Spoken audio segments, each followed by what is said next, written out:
Hi, I'm Mark Grice, and today I'll be showing you how to do fast set 4 on the FCP-03. So to set the panel on fast set 4, if you hold all 3 buttons on the lid together, when the internal light flashes on, you let go.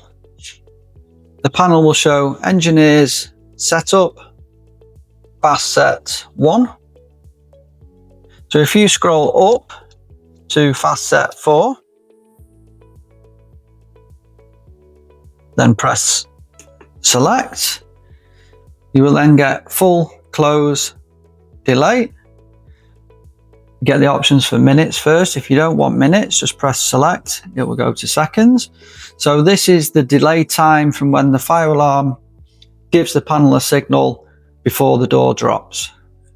So for this, I'll just take it up to 10 seconds, press select. It will then say full, close, drop.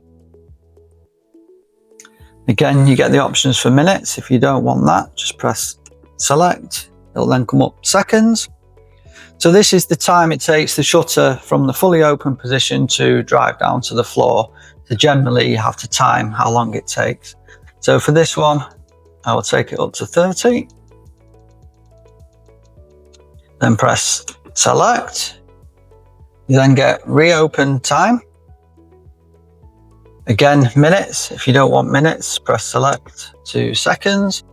So this is so you can reopen the door in fire with a panic button. So you can select a time on how long you want the door to reopen. It will sit there for 12 seconds and then reclose again. But if you don't want this feature, just press select and then it'll come out the programming, and then your programming is complete. I hope you found this video useful. You can find more videos of the FCP-03 on our playlist.